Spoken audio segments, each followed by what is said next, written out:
Guys welcome to cric chat with Venkatesh.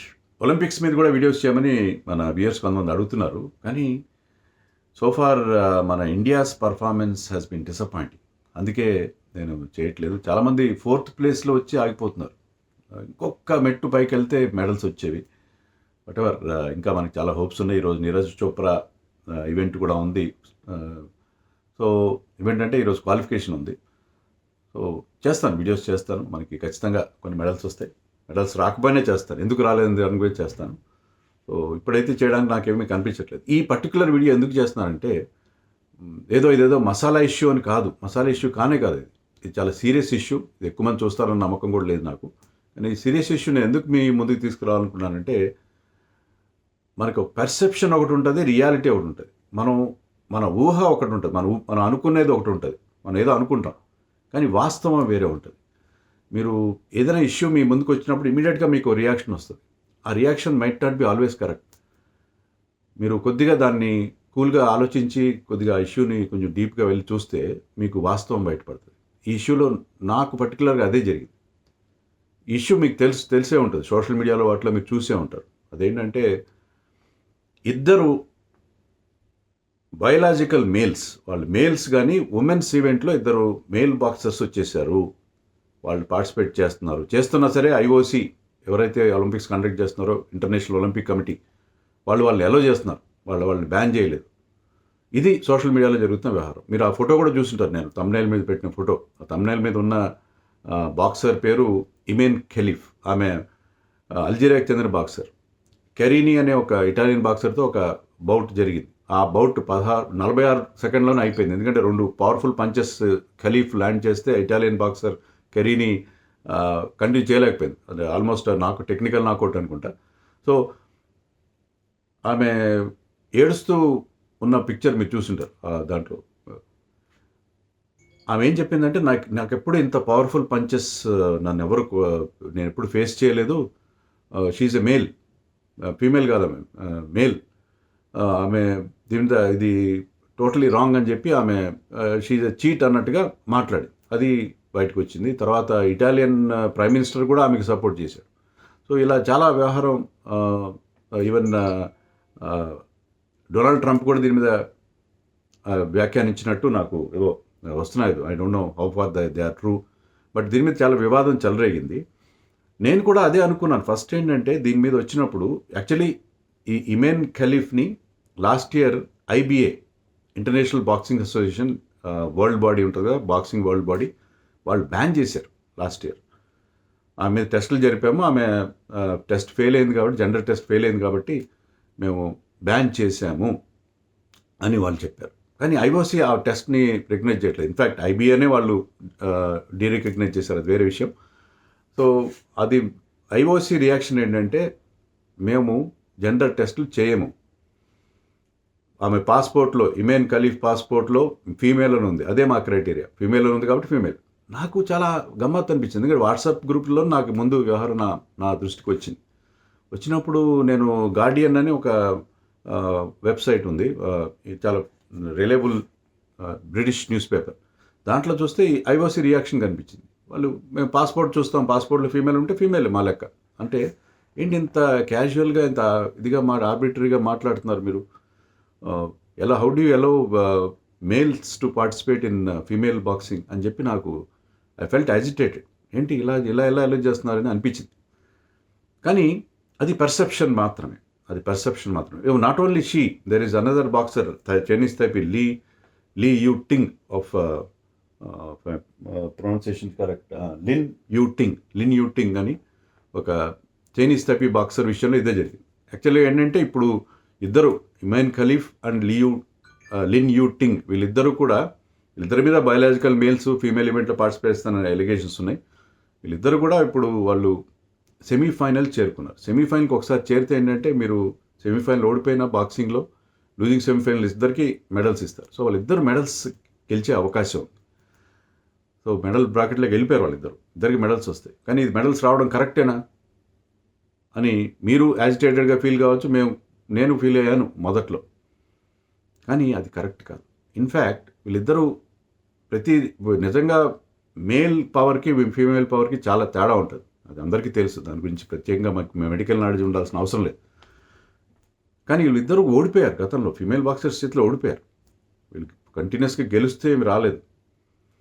So అది number 1 point. Number 2 ఏంటంటే, నేను దీని మీద చదివితే నాకు అర్థమైంది ఏంటంటే, మనకు అదే పర్సెప్షన్. మన ముందుగా ఏమనిపిస్తుంది, ఓకే ఇది చాలా తప్పు జరిగిపోయిందని చెప్పి. కానీ దాని గురించి మీరు డీప్గా దాని మీద ఒక అభిప్రాయం రాకుండా, అంటే వితౌట్ జంపింగ్ టు కన్క్లూషన్, మీరు దాని గురించి కొంచెం డీటెయిల్గా చూస్తే ఏంటంటే మీకు రియాలిటీ బయట. అందుకే నేను డీటెయిల్గా ఇష్యూ మీద కొంత చదివాను. I'm not a medical expert, I not even science student, కానీ నాకు అర్థమైన విషయాలు మీ ముందు ఉంచడం కోసం ప్రయత్నం చేస్తున్నాను. యాక్చువల్లీ ఐఓసీ రైట్ ఈ ఇష్యూలో అని నాకు అనిపించింది. ఎందుకంటే there is a thing called disorders or differences in sex development. Differences or disorders sex DSD అంటారు. DSD differences in sex development అనేది కొంతమందిలో ఉంటుంది. అందరూకి కరెక్ట్గా పుట్టారు. కొన్ని చిన్న చిన్న డిజార్డర్స్ కానీ డిఫరెన్సెస్ కానీ ఉంటాయి. మామూలుగా మనకి అందరికి తెలిసింది ఏంటంటే సెక్స్ క్రోమోజోమ్స్ ఉంటాయి. దాన్ని బట్టే మా మేలా ఫీమేలా డిసైడ్ అవుతుంది. ఫీమేల్ అయితే XX క్రోమోజోమ్స్ ఉంటాయి, మేల్ అయితే XY క్రోమోజోమ్స్ ఉంటాయి. కానీ ఈ డిఎస్డి ఉన్న వాళ్ళకి, డిఫరెన్సెస్ ఇన్ సెక్చువల్ డెవలప్మెంట్ ఉండే వాళ్ళకి కొంతమందికి XY క్రోమోజోమ్స్ ఉంటాయి. అయినా వాళ్ళు ఫీమేల్స్గానే ఉంటారు, ఫీమేల్స్గా పుడతారు. తర్వాత మేల్ రేంజ్ టెస్టోస్టెరిన్ లెవెల్స్ ఉంటాయి. Testosterone is male hormone. ఆ లెవెల్స్ చాలా, అంటే మేల్స్ కొన్నంత లెవెల్ హార్మోన్స్ ఉంటాయి, హార్మోన్ డెవలప్మెంట్ ఉంటుంది. సో అది ఒక డిజార్డర్, అది ఒక డిజార్డర్ ఉంటుంది. But they are females, they are not transgenders. అది కూడా మనం దృష్టిలో పెట్టుకోవాలి. దే ఆర్ ట్రాన్స్జెండర్స్ కాదు వాళ్ళు, ఫీమేల్స్ విత్ ఆ డిఎస్డి కండిషన్.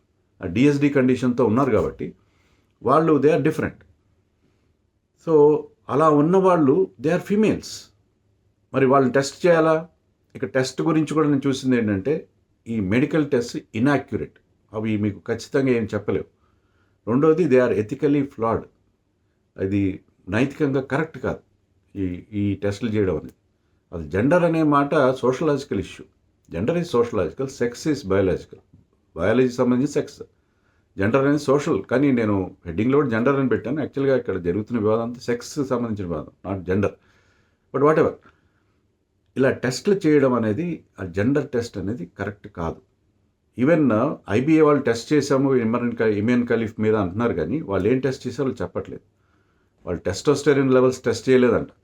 ఏం టెస్ట్ చేశారో వాళ్ళు చెప్పలేదు. చెప్పకుండా ఎలా చేస్తారు వాళ్ళు? They are not revealing what kind of test they have done అనేది వాళ్ళు రివీల్ చేయలేదు. సో ఆ టెస్టులు నిలబడవు, ఆ టెస్టులు కరెక్ట్ కాదని ఐఓసీ చెప్తుంది.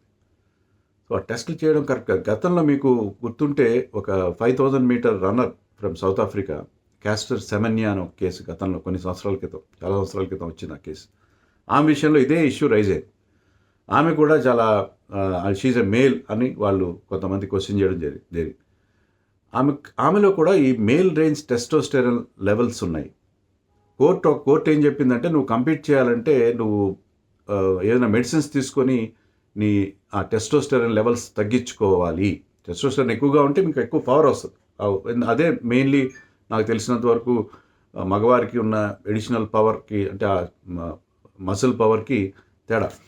సో నువ్వు తగ్గించుకుంటేనే నువ్వు పార్టిసిపేట్ చేయగలవు అంటే, ఆమె తన న్యాచురల్ దాన్ని ఎందుకు మార్చుకోవాలి? అది ఈజ్ ఇట్ ఎథికల్లీ కరెక్ట్? అప్పుడు అది చాలా పెద్ద ఇష్యూ రైజ్ అయింది. ఈవెన్ మన ఇండియాకి చెందిన దుతి చంద్ మీకు గుర్తుండే ఉంటుంది. ఆమె కూడా స్ప్రింటర్. ఆమెకి కోచింగ్ చేసేది మన హైదరాబాద్కి చెందిన నాగపురి రమేష్, చాలా ఫేమస్ అథ్లెటిక్ కోచ్ అతను. చాలామంది even not only athletes, cricketers అందరూ అతని దగ్గర ఫిట్నెస్ అడ్వైస్ తీసుకుంటారు. Very nice gentlemen. అతను కోచ్ చేశాడు దుతి చంద్ని. అప్పుడు కూడా అదే ఇష్యూ రైజ్ అయింది. ఇన్ఫ్యాక్ట్ నేను ఏబిఎన్ ఆంధ్రజ్యోతిలో అనుకుంటా దుతి చంద్, నాగపూర్ రమేష్తో పాటు ఆ డిస్కషన్లో నేను పార్టిసిపేట్ చేశాను. ఇదే ఇష్యూ మీద జరిగింది. అయినా సరే నేను ఇష్యూ రాగానే, ఇప్పుడు ఇమ్రాన్ ఖలీఫ్ ఇష్యూ రాగానే ఎలా చేస్తారు, నాకు ఇదంతా తెలుసు కూడా, అంటే అది మైండ్లో లేదు, ఇప్పుడు వెంటనే గుర్తురాలి. సో ఇప్పుడు మళ్ళీ అదే ఇష్యూ రైజ్ అయింది. కొంతమందికి అలాంటి డిజార్డర్స్ ఉంటాయి. వాళ్ళు దానివల్ల ఏమైనా స్పెషల్ బెనిఫిట్ పొందుతున్నారంటే అది వాళ్ళ, ఇప్పుడు మొన్న 100 మీటర్ స్ప్రింట్ రేస్ జరిగింది. ఫైనల్లో అందరూ కూడా మనకి బ్లాక్సే కనిపించారు. వాళ్ళకి ఆ సుపీరియర్ మజిల్ పవర్ ఉంది. అది వాళ్ళకి న్యాచురల్‌గా వచ్చింది. అలా కాకుండా మీరేదో ఒక డ్రగ్స్ వాడి మీరు టెస్టోస్టెరాన్ లెవెల్స్ పెంచుకొని అలా చేస్తే అది తప్పు గానీ, న్యాచురల్‌గా వచ్చినప్పుడు when she is a female you have to accept it. She is not transgender. So, ఆమె జెండర్ ఫీమేల్ అయినప్పుడు టెస్టులు చేయాల్సిన అవసరం ఏముంది? అది, అది basic question. Human rights violation అవుతదని కాస్టర్ సెమెన్యా గూడా అప్పట్లో దాన్ని ఛాలెంజ్ చేసింది. సో, ఇది అసలు ఇష్యూ. మనం on the face of it మనకేమనిపిస్తుంది? మేల్ బాక్సర్స్ వచ్చేసి ఫీమేల్స్‌తో ఆడుతున్నారు. వాళ్ళ పవర్ ఎక్కువగా ఉంది.